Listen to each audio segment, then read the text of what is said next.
Assalamualaikum warahmatullahi wabarakatuh. Yang saya muliakan para member grup,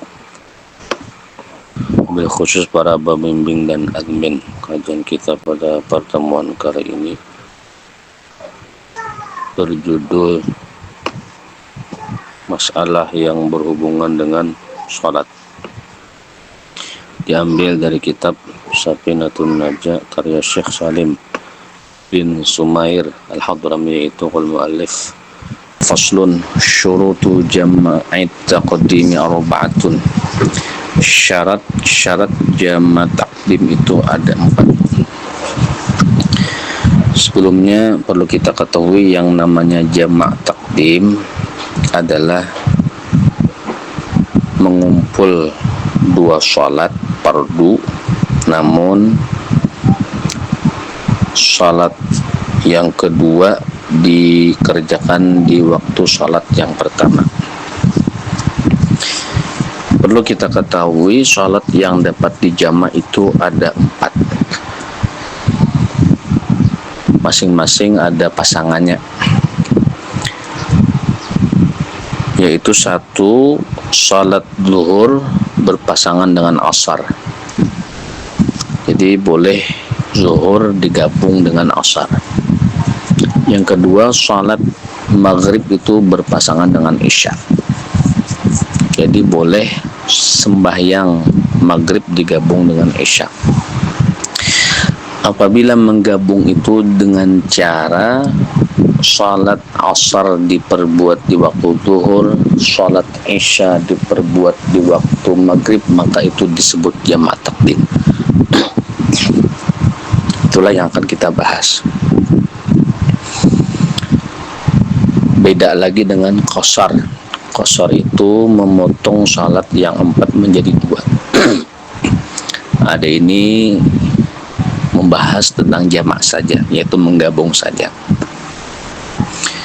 Yaitu jamak takdim, salat asar diperbuat di waktu zuhur, salat isya diperbuat di waktu maghrib. Artinya setelah selesai zuhur dia salat lagi asar. Setelah selesai maghrib dia salat lagi isya. Zuhurnya tetap 4, asarnya tetap 4 rakaat, maghribnya 3, isyanya tetap 4. Itu apabila kita membahas tentang jamak saja. Nah, itulah yang disebut dengan jamak takdim, yaitu ada 4. Di antara syaratnya adalah al-bada'atu bil ula, yaitu memulai dengan salat pertama. Artinya wajib ia mendahulukan zuhur diperbuat baru asar. Wajib ia mendahulukan maghrib diperbuat baru isya. Tidak boleh yang bukan pemilik waktu diperbuat lebih dahulu. Wa niyatul jam'i fiha, dan wajib pula niat jamak padanya. Artinya di dalam sembahyang itu wajib berniat jamak. Yang jelas sembahyang pertama. Jadi waktu ia mengerjakan zuhur, wajib di dalam zuhur itu ia niat jamak takdim. Ketika mengerjakan maghrib, wajib di dalam sholat maghrib itu ia jamak takdim. Akan tetapi kata ulama, tidak mesti syarat niat itu di dalam takbiratul ihram. Boleh di luar takbiratul ihram, asalkan masih dalam sholat pertama, sholat zuhur atau sholat maghrib.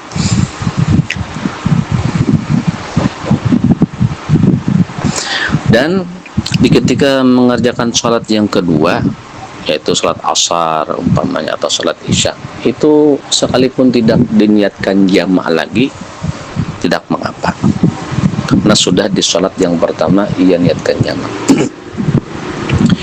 Kemudian wal muwalatu bainahuma, muwalat itu tidak putus di antara keduanya. Artinya setelah zuhur jangan berlama-lama, jangan diputus dengan yang lain, jangan berwirid, jangan sholat sunat langsung ia mengerjakan asar. Setelah maghrib langsung mengerjakan isya. Adapun qamat tetap disunatkan. Kemudian lagi wa dawamul udri, terus menerus udzur. Nah, di antara udzur itu adalah musafir umpamanya. Maka selama ia disebut musafir boleh jamak. Apabila sudah tidak musafir lagi tidak boleh jamak. Faslun syurutu jam'i ta'khiri ithnani. Ini satu fasal, syarat-syarat jamak takhir itu ada dua. Jamak takhir ini adalah mengumpul dua salat fardu namun dikerjakan di waktu kedua, seperti memperbuat zuhur di waktu asar, memperbuat maghrib di waktu isya. Itulah yang disebut dengan jamak takhir. Apabila jamak saja tidak pakai qasar, maka hanya dikumpul. Zuhurnya tetap 4 rakaat, asarnya tetap 4 rakaat, isyanya pun tetap 4 rakaat, karena hanya jamak. Tapi memperbuatnya di waktu kedua. Syarat-syarat jamak takhir itu ada dua, niyatut ta'khiri wa qad baqiya min waqtil ulama yas'uha. Pertama adalah niat melambatkan sembahyang, maksudnya memperbuat di waktu kedua. Dan sungguh masih tersisa daripada waktu yang pertama itu sesuatu yang mencukupi memperbuat sembahyang tersebut. Artinya di ketika zuhur masuk, dia berniat untuk memperbuat zuhur itu nanti di waktu asar, itu wajib, syaratnya seperti itu. Dan ia berniat itu di waktu zuhur, sekalipun di ujung-ujung waktu zuhur, apalagi di awal, di pertengahan, itu lebih baik lagi kan di awal. Contohnya di ujung-ujung waktu zuhur, tapi seandainya ia memperbuat zuhur di waktu itu, maka selesai, belum habis lagi waktunya. Di ketika itu ia meletakkan niat, jamak takhir sah. Sudah cukup, sudah boleh. Dan apabila memperbuat salat jamak takhir ini, tidak wajib lagi niat jamak di ketika takbiratul ihram. Bahkan di ketika sembahyang pertama dan kedua tidak lagi diletakkan niat jamak takhir, sudah sah. Karena niat jamak itu sudah ia letakkan di luar sembahyang di ketika waktu sembahyang pertama itu masuk. Artinya di luar sembahyang ia meletakkan niat mengumpul salat, tapi jamak takhir, tidak dalam sembahyang. Tapi alangkah baiknya apabila di ketika takbiratul ihram, di ketika sembahyang masih disertakan niat jamak, supaya keluar dari khilaf orang yang mewajibkan demikian itu. Berbeda dengan jamak takdim, pembicaraan yang dulu itu wajib meletakkan jamak takdim itu di salat pertama, sekalipun tidak disyaratkan di takbiratul ihram. Tapi di dalam sholat itu mesti ada niat jamak takdim. Adapun jamak takhir itu cukup niatnya itu di ketika waktu pertama. Apabila waktu pertama dari awal sampai akhir ia tidak niat jamak takhir, kemudian keluar waktu pertama, ia kerjakan di waktu kedua, itu bukan jamak namanya, itu mengqadha sholat dan ia berdosa karena tanpa uzur. Kemudian yang kedua, wa dawamul udri ila tamami tsaniyati, terus menerus udzur sampai sempurna salat fardu yang kedua dilaksanakan. Inilah syarat-syarat jamak takhir, yaitu ada dua. Namun tidak disyaratkan jamak takhir ini mualat tertib seperti jamak takdim, pembicaraan yang dulu. Faslun syurutul qasri sab'atun. Ini satu pasal, syarat-syarat qasar itu ada 7. An yakuna safaruhu marhalataini. Yang pertama bahwa adalah musafirnya itu menempuh perjalanan 2 marhalah. Kata Al-Habib Utsman Al-Batawi di dalam kitab Al-Qawanin Asy-Syar'iyyah, yang namanya 2 marhalah itu adalah 90 pal atau 90 kilometer.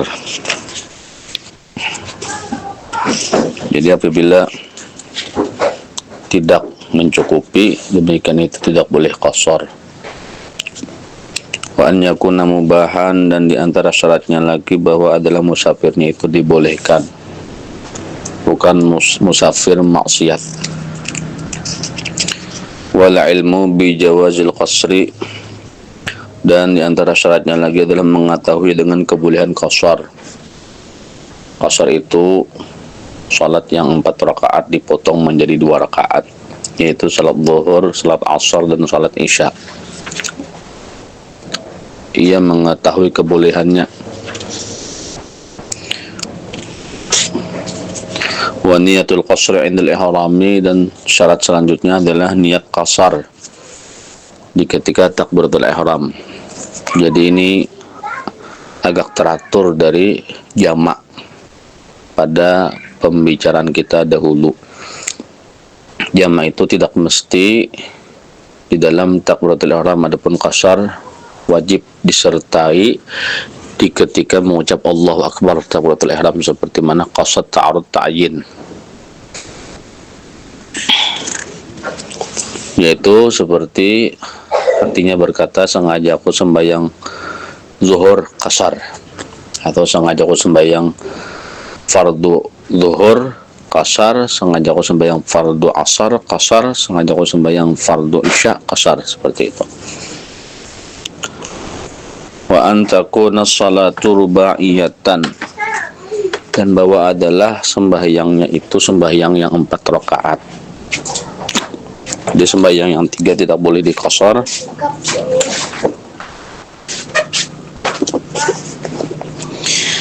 Wa dawamu safari ila tamamiha, dan syarat yang selanjutnya adalah terus menerus musafir sampai sempurna salatnya.